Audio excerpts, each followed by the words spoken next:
Welcome to Becoming Discoverable, Experiments in Marketing Online Publications. I'm Greg Albers. I'm Digital Publications Manager at the Getty, and am very pleased to be chairing this first presentation and the next, this joint session, both on digital publishing, aspects of digital publishing, with some very fine people here. So first up is Lauren Makholm. Makholm, God. All right, never mind. Lauren has been working in publishing at the Art Institute of Chicago for about 7 years and is now Assistant Director of Production.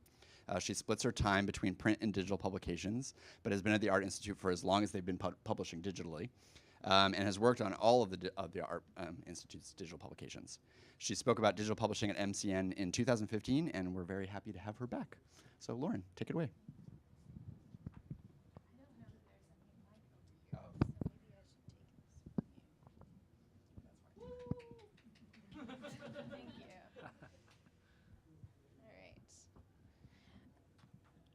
This work? Okay. Hello.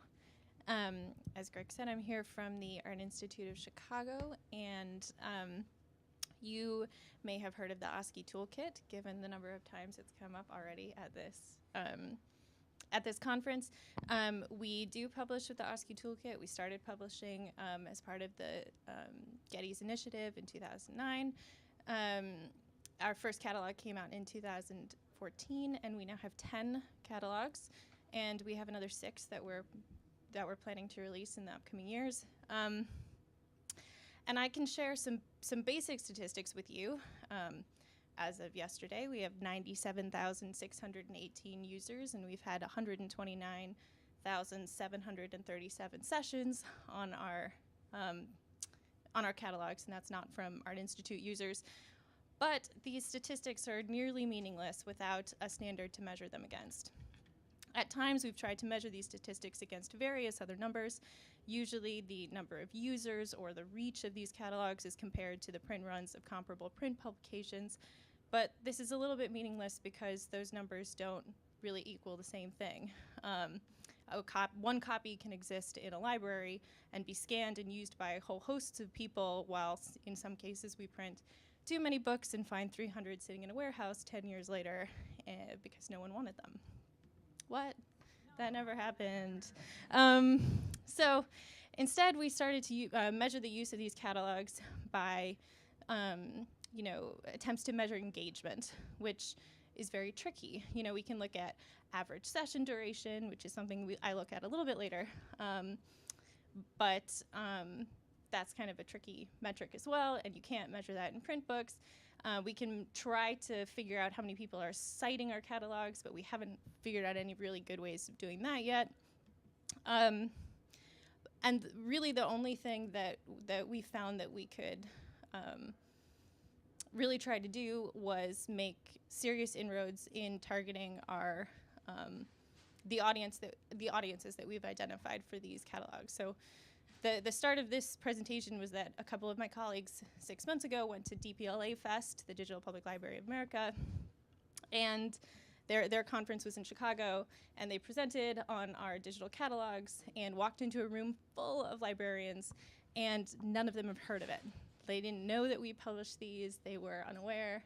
And that for us was like a really big wake-up call. It's like, we are doing something wrong. Nobody in this room in the city of Chicago, many of them were librarians in Chicago, knew that we published these catalogs. So we wanted to start, to make a new start at marketing these catalogs to the people that we wanted to be focusing on them. And so here we go. I was just going to show you one of our upcoming catalogs. It's lovely.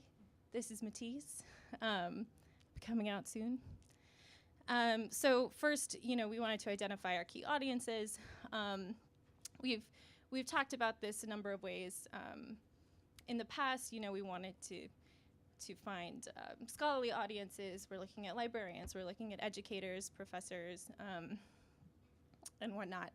And then we wanted to identify some different databases or homes or places that these people are going in order to find this type of content.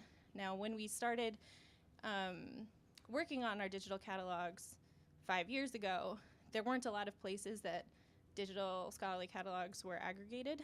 There are a few more now. And there are also just some really like basic common sense places to put our catalogs that seem, that seem too basic to really work on, but they've actually been really helpful. And then we just wanted to get the word out to as many of these places as possible and list our catalogs there. So the first thing I should address is that our catalogs are available on our website. We have a landing page for our online scholarly catalogs. It is terrible. It is hard to find.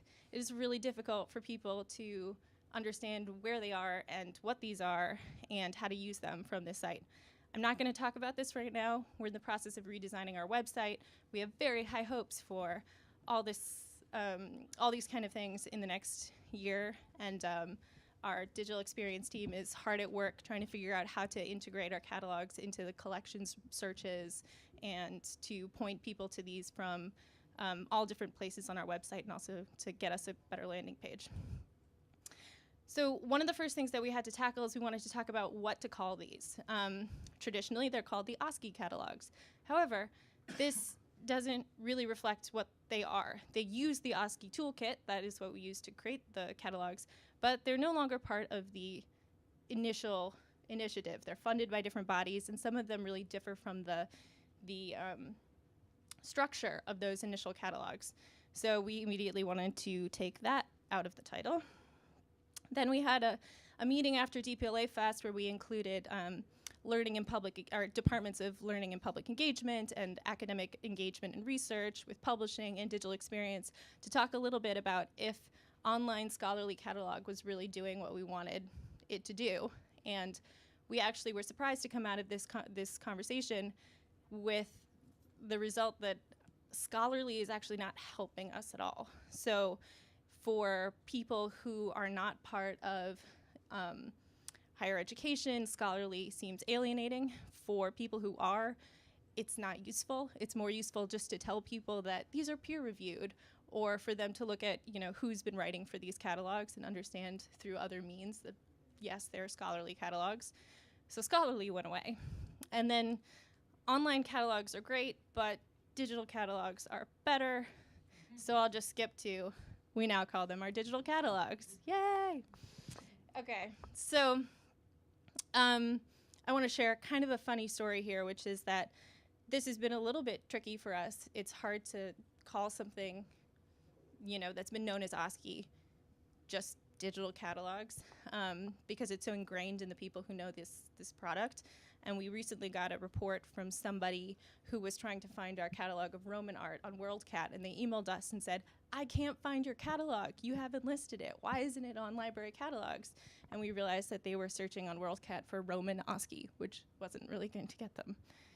Even if we still called them OSCEs, it wouldn't be part of the title. So it's been interesting to try and figure out how to reach people who just know it by the Roman OSCE. So the next thing that I did was to create URLs that are shorter and more precisely describe what these catalogs are. So instead, like the catalogs that we have extremely long and very convoluted URLs.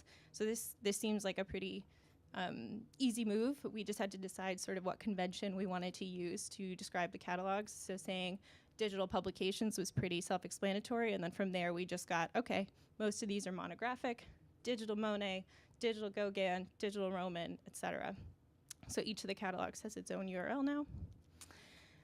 The library has always partnered with us in getting the word out to the library community. Obviously, there's still a lot of work to be done here, but they list it on our internal library catalogs and any other catalogs that they have access to. They put it on WorldCat, and they send out an email blast to our lists. And they have encouraged other librarians to also list these and catalog them. We learned at the National Museum Publishing Seminar last year that one of the reasons that the online catalogs are on, or the digital catalogs are on so few other library catalogs is that they, since they're free resources, they really just don't make it to the top of the stack when librarians are thinking about what to catalog and where to spend their time. They're going to spend their time cataloging things that they pay for. So, you know, given the volume of things that they have to catalog, it often doesn't make it onto individual universities, museums, library catalogs, but we do have all of them on WorldCat. The RList partnership, or e-blasts that we've been sending out through our library have actually been very helpful for us because they've done 2 reviews of our digital catalogs. It's coming back. Hopefully it stays up. Okay. Thought that might happen.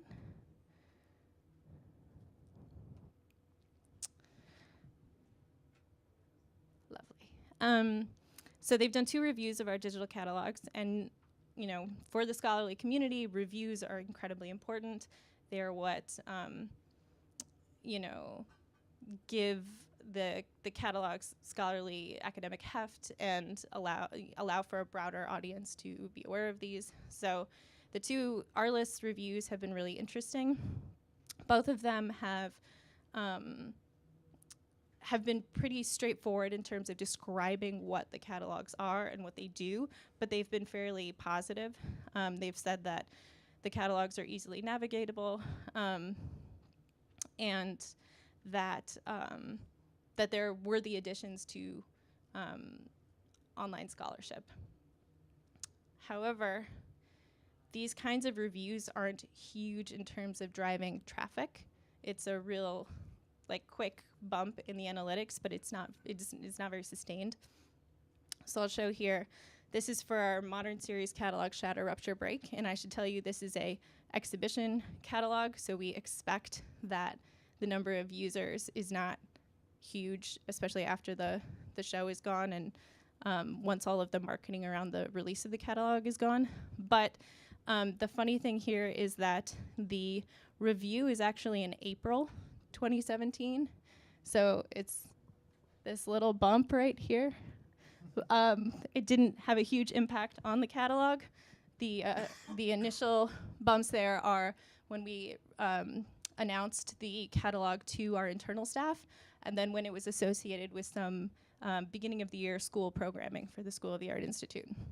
So the review here didn't have a huge impact on this particular catalog, but some other reviews have had a little bit more impact. But still, since some of these reviews are in print sources, I don't think that they're driving a ton of traffic. So this is a review from the Art Bulletin on our Kayabot Paintings and Drawings at the Art Institute Chicago catalog. This was also a pretty positive review in that it said, I have a quote here, "Soon I hope all art history departments will cease using the book and a single author as their only criteria in hiring and promotion decisions and include assessments of the execution and magnitude of catalogs like this one." So really a pretty positive review, both in terms of the actual content of this specific catalog, but also in treating catalogs like this like truly legitimate scholarly resources. So here, this review was published in the end of August. I'm not sure entirely when people would have received any printed versions of this, so it's hard for me to track that. But I wanted to point out that this also didn't have much of an impact. This also didn't have much of an impact in the analytics here. This, I think, is really interesting and a good segue to the next point, where you see that little blue dot is actually a whole bunch of traffic from Temple University's online course packeting website, which is really awesome. This is exactly what we want to see. It seems that some professor at Temple decided to use our catalog in their course. This is probably student traffic. It's all from that one website. So the thing that we're really aiming for right now is to have the catalogs listed in places that will allow professors to know about them, allow librarians to know about them and recommend them, And that's really like a little success story that I found while I was looking for other things. Yeah, I have statistics here that from the Art Bulletin's online presence, we got directly 6 sessions for users. They did have an 8-minute and 10-second average duration, which is much, much higher than the usual, but it's still for users. So the first thing that we thought of when thinking about how to reach out to scholarly audiences was to work with JSTOR. JSTOR actually has a new open access books platform, which launched in October 2016 with 4 partners: the UCL Press, the University of Michigan Press, the Cornell University Press, and California University Press. They have over 1,000. They have over 2,000 books on their platform now, and they have seen millions of people traffic to the site, which is really exciting because they're brand new. This platform, you don't have to be a member of JSTOR or have like a institutional membership to get to it. It is really open and free to the entirety of the internet. The only drawback for us was that it's PDF only. So we needed to figure out how we wanted to translate our catalogs, which are so interactive and dependent on our platform, to something that we could put up on this, this website. For this particular project, that came in the form of choosing the most important entry from each one of our catalogs and making a beautiful PDF of that and putting it up on their site. The catalogs sort of link directly back to the full version, but we thought that this would be a good kind of calling card for each of the catalogs and a good way to introduce people to their existence without, it was that or don't list them on this platform. So that's what we decided to do. It's very difficult to make one of our catalogs a PDF. We don't have a real good automatic process for a decent looking PDF at the moment. We're working on that. So our designer really just took the text and the images and like designed some pretty PDFs. You do need to sign a whole bunch of contracts to be part of this site, and you have to become one of their partners. And it's not typically free, but I have a little asterisk there because if you list things on JSTOR open access books before the end of 2018, they are free. So they sort of have a free model right now while they're trying to get more titles up on the site. So it will become not free after 2018. They also provide you with monthly analytic reports, which are really helpful. And it's a pretty standard thing for any of these kind of listing websites at this point to provide you with analytics. I think that's all. So this is what it looks like. They're up now. We have 4 books on JSTOR Open Access. They allowed us to create this cute little ad on the side that'll appear in any Art Institute of Chicago related pages on the website. Once you click on the catalogs, you can either view it in their online viewer, which is normal PDF viewer, or you can download them. And since we listed, which was on October 4th, so we have less than a month when I received these of information, but we had 34 chapter downloads, 36 chapter views, and from those I was able to subtract anything that was AIC. The TOC views, I don't have the AIC numbers, so that's in total. But there are 22 countries included and 69 identifiable institutions. So it's already reached a pretty decent number of people for having been up for, at the time that I got these, about 3 weeks. And we definitely want to put our other catalogs up there, and we're anxious to see where this goes. The JSTOR produced a white paper where they did a bunch of testing with those 4 initial partners that were part of the JSTOR Open Access platform.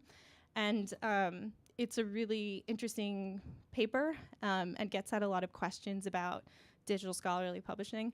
And from that, and also from some other research that I've been doing, there are a couple other websites that I have identified as useful in this effort. The first one is OER Commons. Open Educational Resources is a common designation for especially school-age academic programming, school-age academic. But it's a good place for teachers to go to find resources on a variety of different topics. I've been trying to work with them to get our stuff on their website. It's a little difficult because we don't have an articulated open access mission statement and policy on our website, and we're a little bit mired in legalese at the moment. But I'm really hopeful that we can get our catalogs up there at some point, and maybe with the new website we can articulate a more cogent mission statement and create something that'll give them make them feel comfortable putting this on their website. The two others that I actually haven't been in contact with yet, but I plan to, are, and I don't know exactly how they would pronounce this, but Open. It's an online library and publication platform based in the Netherlands with its registered office at the National Library at The Hague, and it's dedicated to open access peer-reviewed books.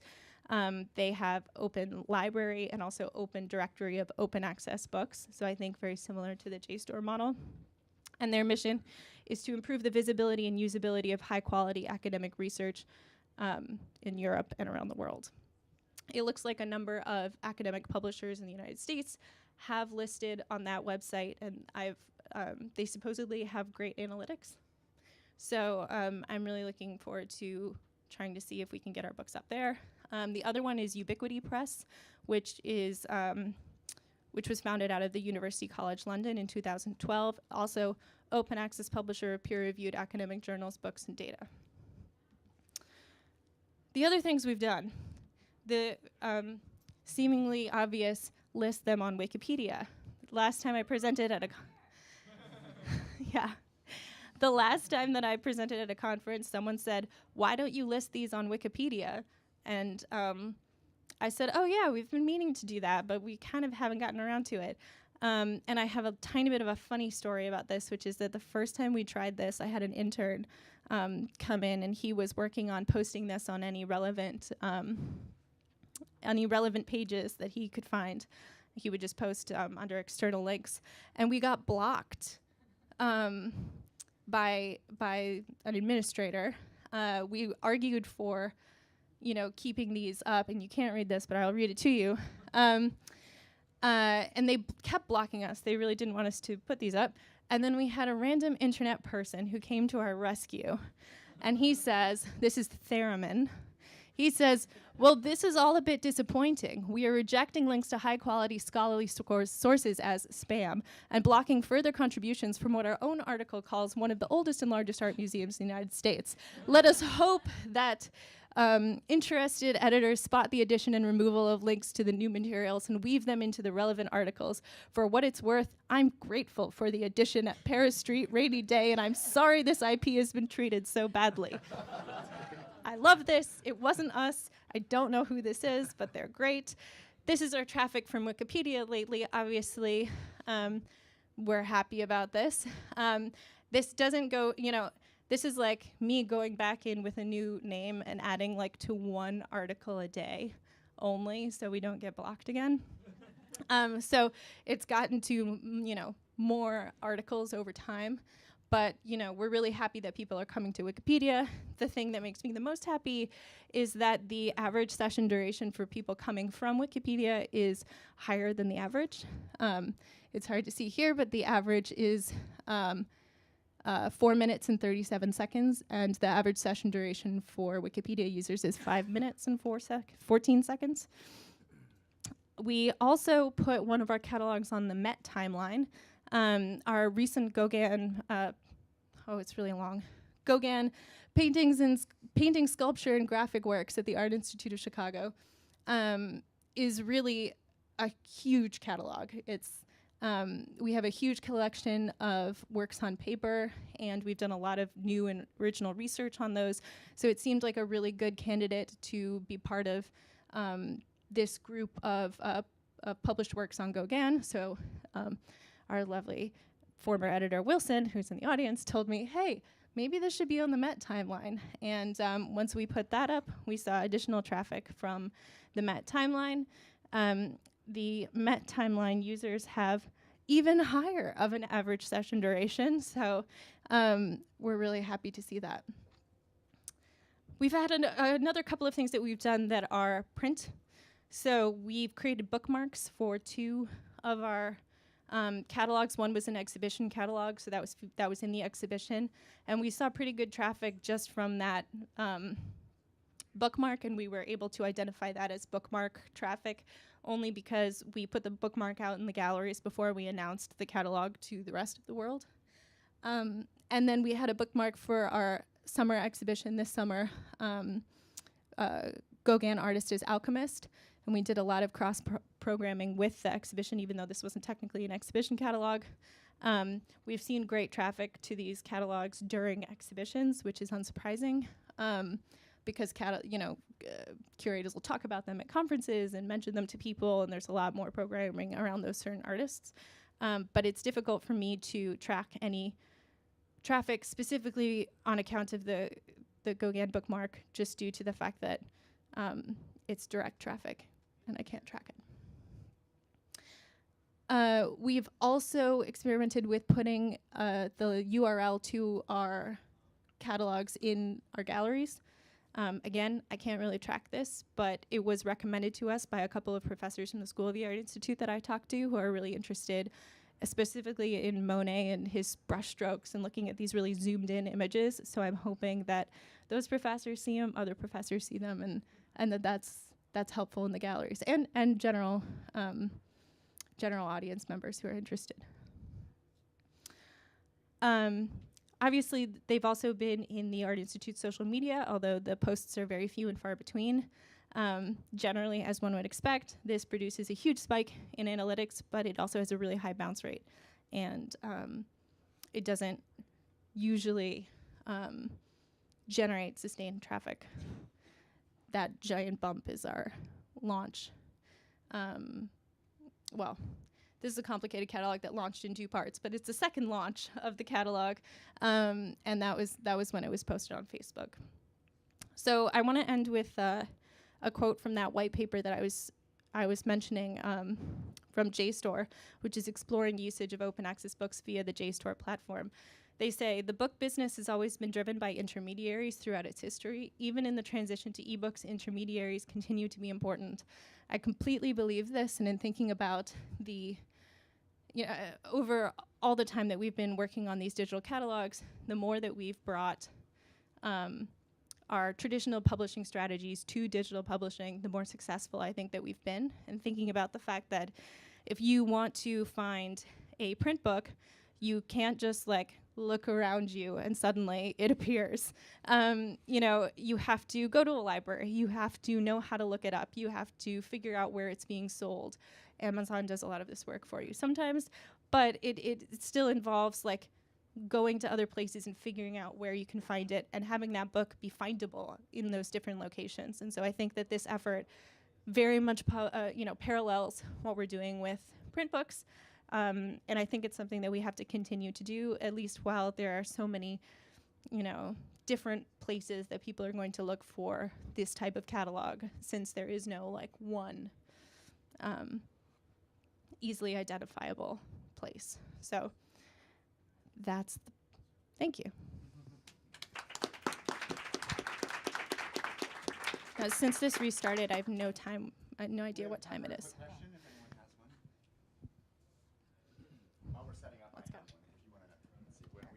Switch around.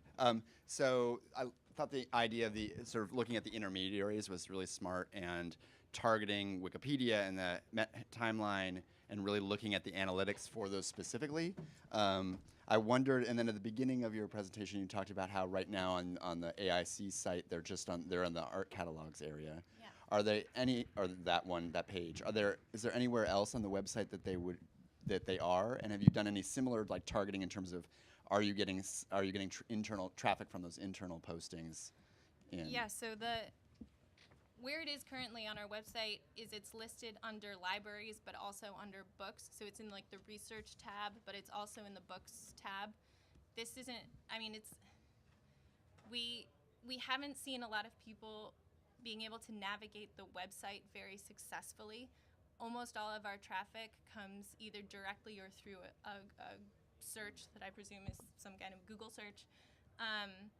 So I'm really hoping that there's far more traffic coming internally from our website once we have a better design for the website and better flows through the website that will get you to these books.